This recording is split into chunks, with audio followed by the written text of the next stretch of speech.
Let's bring in our guest again, Mahjoob Zweiri, Professor of Contemporary Middle East Politics at Qatar University.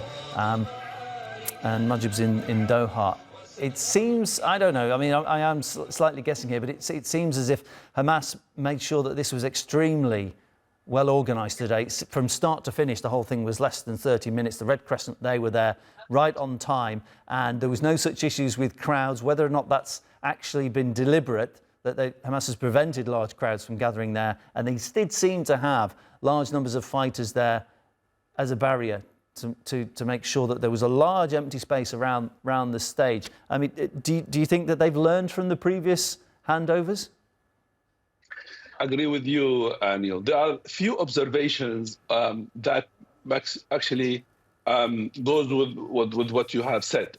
Number one, it was orderly, it was well organized in terms of time, in terms of preparation, and also on the way how they finished the whole thing.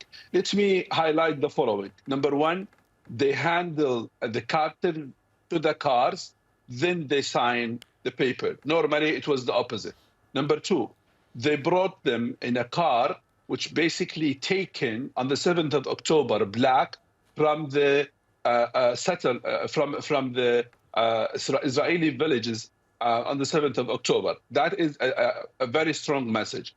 Number three, they show more fighters, the first line, the second line, to, I would say, to show more organization.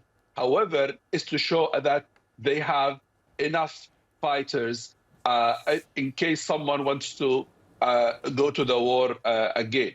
And more importantly, why Hamas is doing all of this and the Islamic Jihad, they know that Rafah cross is open today, and they don't want to give any excuse to Netanyahu's government to delay, first of all, sending the injured people outside, because the expectation at least to send 50 of injured Palestinians today outside Gaza, in addition to 3 of their family members each.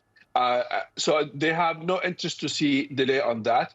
They want to also to take any excuse to have more humanitarian aid coming from Rafah as well. So I think it was very successful presentation today, and that will basically take any possibility or excuse from the Israeli side to create any problems.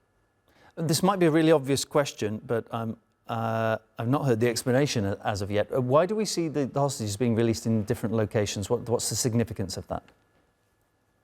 The two who are basically released in Khan Yunis, it has been reported that they were taken from a village close to Khan Yunis, and they were kept in the places around Khan Yunis. So basically, they were kept close to the place where they are released, or it was easy to move them from south or north without any kind of security threat.